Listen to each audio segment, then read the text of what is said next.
미국 실리콘밸리 은행과 시그니처 은행에서 시작된 유동성 위기가 금융권 전체로는 확산되지 않고 일단 멈췄습니다. 미 연방정부가 고객 예금을 전액 보장하기로 발빠른 대책을 내놓았기 때문인데요. 이번 사태가 우리 경제에 어떤 영향을 미칠지 김광석 한국경제산업연구원 연구실장과 자세히 들여다보겠습니다. 어서 오십시오. 네, 안녕하세요. 예.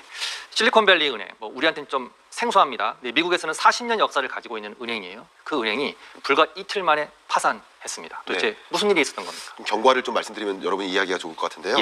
예금주가 가계금융이 아니라 이제 기업금융을 합니다. 예금주가 스타트업이라고 보시면 좀 이해가 쉬우실 겁니다. 한 2, 3년 전까지만 해도 코로나19 이후에 이 벤처기업들, 스타트업들이 매출이 좋았어요. 그래서 예금액이 쏟아집니다. 그래서 실리콘밸리 은행이 예금액을 가지고 국채를 대량 매입하는 채권. 근데 불과 한 2, 3년 동안 금리가 엄청나게 올라가지 않았습니까? 그렇죠. 금리가 올라가면 당연히 채권 가격이 떨어지는 겁니다. 딱 근데 무슨 일이 있었냐? 강한 긴축으로 이 테크놀로지 기업들이 매출이 줄어요. 예금 규모도 줄고 예금 인출이 시작됩니다. 그럼 예금 인출할 때 예금이 부족하니까 어쩔 수 없이 불가피하게 국채를 매각해야 되는데 손실을 봐가면서까지 국채를 매입하게 되는 상황에 놓인 거죠. 그러다 보니까 18억 달러의 손실이 발생했고 그것도 부족하니까 또 추가적으로 예금 인출이 일어나고 또 신용등급 강등되고 그러니까 유상증자도 하고 또 대규모 또 뱅크런이 발생하는 이런 과정에서 폐쇄가 일어난 것이다. 이렇게 요약해 볼 수 있겠습니다. 자, 그래서 미국 연방정부가 사실 고객 예금을 전액 보장하겠다. 이렇게 발빠른 대책을 내놨잖아요. 그래서 일단 급한 불은 끈 건데 한보경 기자의 리포트 보시고 좀 더 얘기 나눠보겠습니다. 미국 실리콘밸리 은행 고객들이 보험 한도와 상관없이 예금 전액을 돌려받을 수 있게 됐습니다. 미국 재무부와 연방준비제도 그리고 연방예금보험공사는 공동 성명을 통해 모든 예금주를 완전히 보호하는 방안을 바이든 대통령으로부터 승인받았다고 밝혔습니다.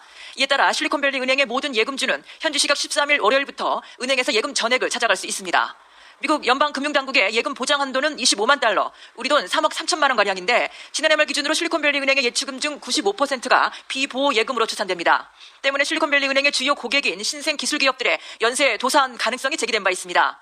일단 급한 불은 끄기로 한 건데 실리콘밸리 은행에 이어 폐쇄 조치가 내려진 뉴욕 시그니처 은행의 예금에 대해서도 전액 보장 조치가 마련될 거라고 재무부와 연준이 밝혔습니다. 암호화폐 거래 기업을 주 고객으로 하는 시그니처 은행은 지난해 말 기준 예치금 규모가 886억 달러, 우리 돈 117조 원에 이릅니다. 연준은 은행들의 유동성을 지원하기 위해 기금 조성에 들어갈 계획입니다. 이 같은 조치가 발표되기에 앞서 옐런 미국 재무부 장관은 CBS 방송에 나와 예금자 보호를 위한 적절한 방안을 논의하고 있다고 밝혔습니다. Don't create contagion to others that are sound and a goal always of supervision and regulation. I'm sure they're considering a wide range of available options that would include acquisitions. 실리콘밸리 은행 파산 사태가 과도한 위기감을 불러와 다른 중소규모 은행에서도 비슷한 예금 대량 인출 사태가 빚어질 수 있다는 우려가 커졌었는데 결국 연방정부가 이 같은 가능성을 사전에 차단하기 위해 발빠르게 움직였다는 분석입니다. 뉴욕에서 KBS 뉴스 한보경입니다. 자, 방금 말씀하신 걸 들어보면 금리 때문인데 지금 연방정부가 처음에는 저렇게 예금 전액 보증을 검토하지 않았던 것 같아요. 그렇습니다. 근데 우리 한보경 기자의 리포트를 봐도 발빠르게 방향을 바꾼 거거든요. 이유가 뭡니까? 두 가지 이유를 좀 들어보겠습니다. 첫 번째는 실물 경제 관점입니다. 지금 미국의 예금자 보호 제도에서 보호해주는 그 예금액이 25만 달러입니다. 한국 돈으로 대략 3억 3천만 원 정도 됩니다. 3억 3천만 원. 근데 이 실리콘밸리 은행의 예금주는 가게가 아니라 기업입니다. 그러니까 기업금융이니까 3억 3천만 원을 넘는 예금주가 95%였던 거예요. 그럼 만약에 대부분 이 예금을 못 돌려받으면 기업들이 어떻게 될까요? 파산하겠죠. 월급도 못 주고 신사업도 못하고 계약도 이수 못하고 대규모 줄도산이 일어나는 거죠. 이게 굉장히 중요하게 고려한 요소였다. 두 번째는 역시 금융시장입니다. 금리 인상이 배경이었지 않았습니까? 그러면 이 금리 인상의 배경은 다른 금융기관도 마찬가지예요. 채권 가격을 계속 떨어뜨렸기 때문에 다른 은행에게도 자산 가치를 계속 축소시켰을 겁니다. 그래서 채권값 하락으로 미국 전체 은행의 이 잠재적 손실 규모를 추산해 봤더니 806조 원 가량이 됩니다. 우리나라 한 해 예산을 뛰어넘는 규모입니다. 결국 중소규모의 지역 은행들에게도 파산 가능성이 여전히 존재한다라고 판단했기 때문에 이런 금융부실조차도 막아야 된다. 이 두 가지 요인, 이게 결정적인 요인이었다 생각합니다. 도미노 효과, 이게 파급력이 엄청나게 크다고 판단했기 때문인데 그렇습니다. 자, 은행이 지금 두 곳이 문을 닫았습니다. 은행 파산 얘기를 하니까 2008년도 금융위기, 리먼 브라더스 사태를 좀 떠올리지 않을 수 없는데 지금과 그때하고는 뭐가 다릅니까? 자, 2008년 글로벌 금융위기를 한마디로 말씀드린다면 시스템적 리스크다. 좀 어렵죠. 구조적인 요인이 있었다. 이 구조적 요인은 뭐냐면 그때 이제 서브프라임 모기지라고 표현하잖아요. 이 서브프라임이라는 것은 프라임 등급이 아닌 서브프라임 등급. 그러니까 다시 말하면 비우량, 저신용금자들한테도 마구 대출을 해줬었던 거예요. 예. 그래서 좀 위험한 투자 자산이 많이 돈이 몰렸었던 구조적으로 금융 부실이 일어났었던 금융 위기였다. 예. 근데 이번 사건 같은 경우는 SVB라는 실리콘밸리 은행이라는 이 은행이 특수한 은행 아니겠습니까? 예. 그래서 특수한 케이스다라고 판단 내려지는 것이고 금융 부실이 아니라는 것이죠. 그리고 자산 규모 면에서도 훨씬 차이가 있기 때문에 그런 금융 위기급의 그런 후폭풍까지 기대할 필요는 없지 않을까 생각을 할 수 있겠습니다. 그래서 이제 효과나 영향이 제한적이다 이런 금융 당국의 말이 나오고 있는데 그렇습니다. 자, 미국의 발빠른 대응 덕분에 네. 우리 금융시장은 굉장히 안정적이었습니다. 예. 그리고 지금 조금 전에 개장한 미국 뉴욕 증시도 네. 하락세를 출발했는데 상승으로 반전했어요. 네. 자, 어떻게 될 것으로 좀 보입니까? 어쨌든 금융당국이 매우 발빠른 조치를 동원했기 때문에 예. 이런 위험이 실물 경제나 금융 사이드로 전이될 가능성이 상당히 제한적이 되었다라고 시장이 인정하고 있는 모습이다. 예. 이렇게 받아들여지고요. 특히 미국 시장을 보면 이 금융사들의 이 수익 자산 중에 이 채권을 포함한 증권 투자 비중을 보면요. 예. 은행권의 평균이 24%예요. 예. 그런데 실리콘밸리 은행이 57%입니다. 아, 평균보다 훨씬 높네요. 그렇죠. 그러니까 다른 은행들은 상대적으로 그렇게 취약하지 않다라고도 평가 내려지기 때문에 예. 그 위험이 전이될 가능성은 좀 없지 않겠느냐라고 판단하는 경향성 이렇게 해석할 수 있겠습니다. 근데 지금 미국 뉴욕 시장에서 네. 좀 이렇게 작은 규모의 은행들은 주식이 폭락하고 네. 또 영업 정지 이런 게 내려지는 것 같아요. 네. 자, 채권 뭐 가격이 떨어지는 거는 미국뿐 아니라 우리도 마찬가지인데 마찬가지입니다. 우리나라 금융권에는 문제가 없겠습니까? 네, 앞에 말씀드렸던 것처럼 실리콘밸리 은행의 경우에는 57%가 예. 그리고 나머지 미국 전체 평균은 24%가 예. 근데 비교를 해보겠습니다. 우리나라의 경우에는 18%가 아, 훨씬 낫네. 그러니까 채권 투자 비중이 훨씬 낮기 때문에 채권 가격 하락했다는 위험은 상대적으로 덜하고요. 예. 우리 얼마 전까지만 해도 우리 은행 산업에 대해서 이야기 나눌 때 이자 잔치했다 뭐 이런 이야기 많이 했잖아요. 예. 그만큼 영업이익이 거의 역사상 최대치 이런 걸 기록하고 있으니까 지금 미국처럼 금융시장이 좀 불안하다라고 평가 내리진 않는 상황입니다. 예.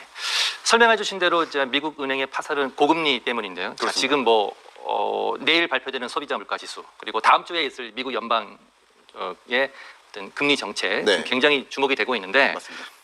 원래 예상은 0.25%포인트냐 0.5%포인트냐 네. 어느 정도 올릴 것이냐 이 정도 얘기가 나왔는데 지금 금리 동결 얘기도 나오고 있어요. 그렇습니다. 어떤 내용입니까? 결국 금리를 인상할지 동결할지 이 통화 정책을 결정할 때 예. 이 중앙은행이 고려하는 요소를 세 가지로 고른다면 물가 안정되었는가, 예. 금융 안정되었는가, 세 번째 경기 안정되었는가. 예. 그러니까 미국 같은 경우는 경기도 안정적이고 또 금융도 안정적이었기 때문에 오로지 물가만 잡기 위해서 금리 인상 행보를 계속해왔던 겁니다. 예. 근데 금융 부실이라는 위험이 등장했기 때문에 마음 놓고 물가 잡기 위해서 금리 인상할 수가 없었던 상황이었던 거예요. 예. 지난 주말까지. 근데 금융 안정마저 다시 재고되는 모습이니까 그러니까 물가 잡기 위해서 금리 인상해도 된다라는 생각도 좀 교차되는 구간입니다. 예. 결국 그 모든 것은 내일 저녁 한국 시간으로 9시 반에 발표되는 이 CPI 미국 물가에 따라 달린 것이다 해석해 볼 수 있겠고요. 어쨌든 지금 우리가 이렇게 방송을 하듯이 금융 불확실성, 금융 안정성이 많이 떨어진 건 사실이지 않습니까? 예. 그런 것들을 연준이 고려하지 않을 수가 없습니다. 그런 면에서 종전에 생각했던 빅스텝 정도는 없을 수밖에 그런 건 거의 불가능하지 않을까. 그러니까 베이비 스텝이나 동결의 무게를 둘 필요가 있지 않을까 생각합니다.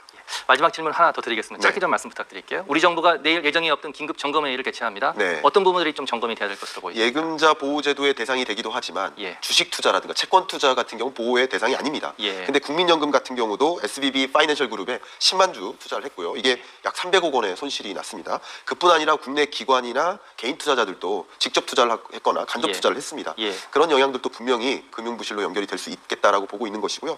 그 밖에도 이렇게 금융 불안이 계속 고조되고 있기 때문에 어떻게 금융 안정을 만들어 볼까? 금융 정책, 통화 정책 이런 면에서 좀 공조 체제를 만들어서 금융 불확실성을 이겨내 보자 하는 종류의 회의를 단행할 거라고 보고 있습니다. 알겠습니다. 자, 오늘 말씀 여기까지 듣겠습니다. 실리콘밸리 은행 파산 사태로 전 세계 금융시장이 요동치고 있는 가운데 이번 주 금리 인상 여부의 중요한 지표가 될 미국 2월 소비자 물가 지수가 발표됐습니다. 뉴욕에서 강나림 특파원입니다. 현지 시간 14일 미국 노동부가 발표한 2월 소비자 물가 지수는 작년 같은 기간보다 6% 올랐습니다. 1월 상승폭인 6.4%보다도 줄어든 건데 최근 1년 5개월 만에 가장 적게 오른 겁니다. 변동성이 큰 식료품과 에너지 가격을 제외한 2월 근원 소비자 물가 지수는 작년 같은 기간보다 5.5% 올랐습니다. 전반적으로 인플레이션이 둔화하고 있는 추세를 확인한 겁니다. 조 바이든 미국 대통령은 성명을 내고 인플레이션이 감소한 걸 환영하면서 미국 가정의 비용을 낮추기 위해 계속 노력하겠다고 밝혔습니다. 뉴욕 증시는 시장의 예상과 맞아떨어지는 결과가 나오자 급격히 반등했습니다. 다우존스, 스탠더드앤드푸어스, 나스닥 모두 상승 마감했습니다. 특히 실리콘밸리 은행 파산 사태 이후 폭락했던 은행주들이 급등했습니다. 하지만 국제신용평가사 무디스는 미국의 전체 은행 시스템에 대한 등급 전망을 안정적에서 부정적으로 하향하기도 했습니다. 이번에 발표된 지표는 연준의 기준금리 결정에도 영향을 미칠 것으로 보입니다. 인플레이션 둔화를 확인하긴 했지만 물가 압력은 여전히 높다는 게 문제입니다. The Fed's problem with inflation is they can't really forget that. But now, because they recognize their policies causing the banks to have these cracks, they're going to have to slow that down. 이 때문에 연준이 다음 주 기준금리를 0.25%포인트 인상하는 베이비 스텝을 밟을 거라는 전망에 힘이 실리고 있습니다. 과감한 금리 인상도 동결도 쉽지 않은 상황입니다. 물가와 시장 안정이라는 두 가지 중요한 목표를 놓고 연준의 고민이 깊어질 것으로